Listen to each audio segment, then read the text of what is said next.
उत्तराखंड के पहाड़ों के बीच एक गांव है, रैला। गांव के पीछे घना जंगल है, जिसे लोग भूल का वन कहते हैं। कहते हैं जो वहां जाता है वो लौटकर कभी नहीं आता। लेकिन जब तीन दोस्तों ने वहां जाने का फैसला किया तो उन्हें नहीं पता था कि वो किसके इलाके में कदम रख रहे हैं।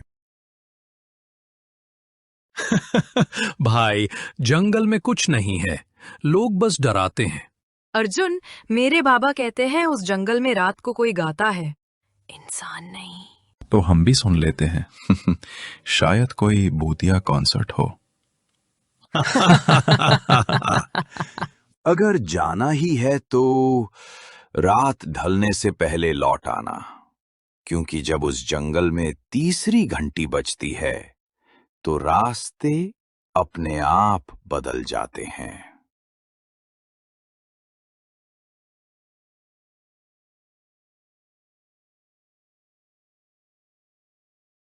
तुमने सुना? कोई वापस जाओ कह रहा है। हवा है यार, डर मत। कुछ दूर जाकर उन्हें एक पुरानी लकड़ी की झोपड़ी मिली। दरवाजे पर तांबे की एक घंटी टंगी थी। वो धीरे धीरे अपने आप बजने लगी। टन टन। तीसरी बार न बजने देना। कुछ दूर जाकर उन्हें एक पुरानी लकड़ी की झोपड़ी मिली। दरवाजे पर तांबे की एक घंटी टंगी थी। वो धीरे धीरे अपने आप बजने लगी। टन टन। झोपड़ी के बाहर कदमों की आहट आई। दरवाजे की दरार से देखा, वो वही सफेद कपड़ों वाली औरत हाथ में टूटी लालटेन लिए धीरे धीरे झोपड़ी की ओर बढ़ रही थी। कौन है वो? वो इंसान नहीं लग रहे। और तभी दरवाजे के पीछे से किसी ने हल्की दस्तक दी। तीनों जड़ हो गए। तीसरी घंटी किसने बजाई? हम नहीं, हवा से हुई थी। अचानक सिया को कोने में एक कपड़ा लिपटा बक्सा दिखा। उसने खोला। अंदर एक डायरी और कांसे की पुरानी घंटी रखी थी। डायरी के पहले पन्ने पर लिखा था, मैं स्वर्णलता हूं, भूल का वन की रक्षक। जब मनुष्य तीसरी घंटी बजाता है, जंगल उसे अपने हिस्से में ले लेता है। मतलब अब हम इस जंगल के हिस्से हैं?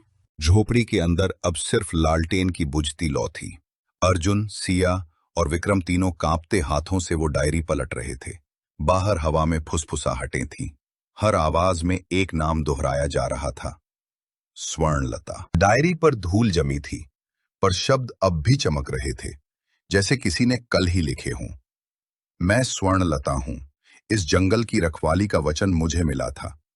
हर तीसरे पूर्णिमा की रात जब घंटी बजे, जंगल अपनी आत्माएं गिनता है। आत्माएं गिनता है? मतलब जो यहाँ मरे वो लौट आते हैं? या शायद जो लौटते हैं वो मरते नहीं। मुझे ये सब झूठ लग रहा है, चलो यहां से।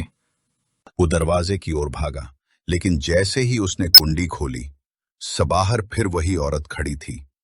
उसकी आंखें लाल चमक रही थी। ये जंगल सोया था।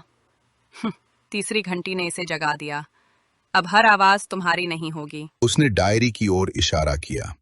डायरी के पन्ने अपने आप पलटने लगे। अंतिम पन्ने पर लिखा था, जब कोई तीसरी घंटी बजाता है, जंगल उसके रूप में एक और आत्मा जन्म देता है। मतलब कोई एक पहले से हमारे जैसा है? हाँ, इस जंगल में अब तुम्हारी एक और साया चल रही है। अचानक सिया ने देखा, झोंपड़ी के कोने में छाया से कोई बाहर निकला। चेहरा अर्जुन जैसा ही, पर उसकी आंखें बिल्कुल काली थीं और होठों पर मुस्कान थी, अजीब, ठंडी। अर्जुन, ये तुम नहीं हो, है ना? दोनों अर्जुन आमने सामने खड़े थे। एक के हाथ में डायरी, दूसरे के हाथ में लालटेन।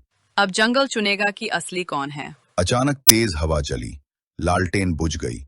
सिया ने चीखने की कोशिश की, पर उसके आसपास तीन आवाजें एक साथ गूंजने लगीं। झोपड़ी के अंदर अब दो अर्जुन खड़े थे, एक जिसने जंगल में कदम रखा था और दूसरा जिसे जंगल ने जन्म दिया था। सिया और विक्रम दोनों अवाक खड़े थे। दोनों अर्जुन एक जैसे, कपड़े, चेहरा, आवाज। बस एक फर्क था, एक की आंखों में डर था और दूसरे की आंखों में सन्नाटा। बताओ अर्जुन, तुम्हारे साथ कॉलेज में कौन था? पहले दिन कौन सी क्लास? इतिहास की क्लास 8 बजे नहीं 9 बजे थी। ठीक है, अब पता चल गया। ये नकली है। क्या तुम्हें यकीन है? अचानक झोंपड़ी की दीवार पर परछाई बदली। अब परछाई उसी अर्जुन 2 की थी, अर्जुन 1 की नहीं। जंगल की हवा फिर भारी हो गई। झोंपड़ी का दरवाजा अपने आप बंद हुआ। लाल रोशनी फैली और स्वर्ण लता दोबारा प्रकट हुई।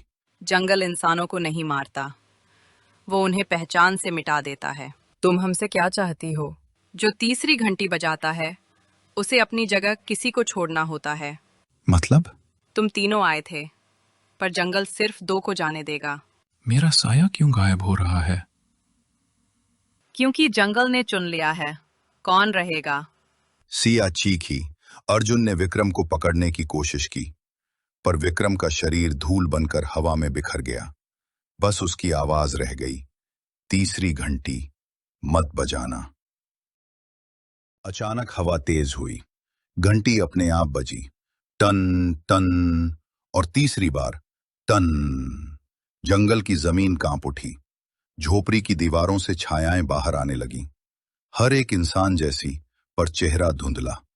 स्वर्णलता की आवाज फिर गूंजी, जिसने घंटी सुनी वो अब रास्ते का हिस्सा बन जाएगा। क्यों भाग रही हो? यहां सब ठीक है। तुम अर्जुन नहीं हो। शायद नहीं, लेकिन अब मैं तुम्हें छोड़ नहीं सकता। सिया ने जमीन से टूटी लालटेन उठाई। उसमें हल्की लौ बाकी थी। वो उसे अर्जुन की ओर ले गई। अगर तुम असली हो तो ये लौ तुम्हें नहीं जलाएगी। अर्जुन ने हाथ बढ़ाया। लौ तुरंत भभक उठी और उसके हाथों को जला दिया। वो चिल्लाया और उसकी परछाई 2 से बढ़कर 3 हो गई। सिया पीछे हटी। लालटेन जमीन पर गिर गई।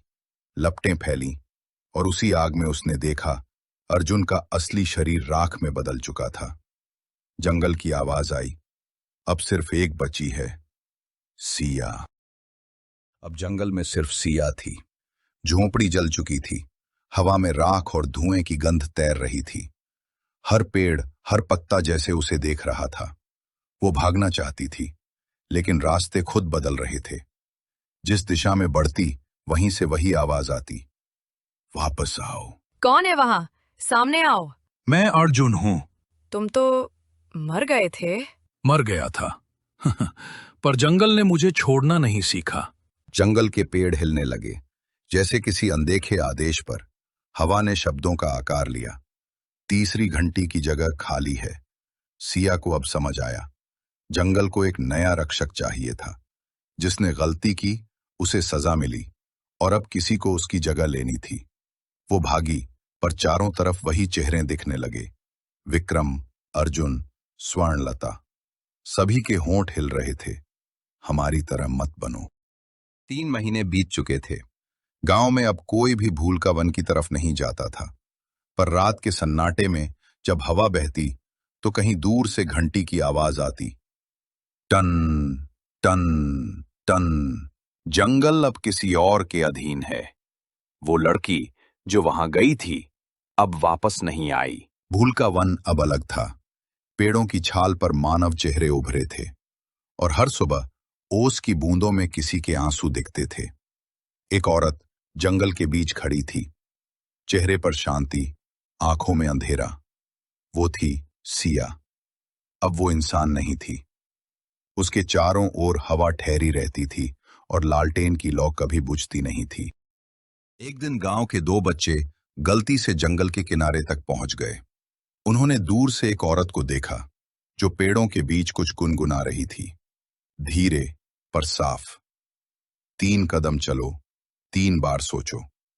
बच्चे डर गए और भागने लगे, लेकिन हवा ने उनके कानों में आवाज डाली, डरो मत, मैं सिया हूं।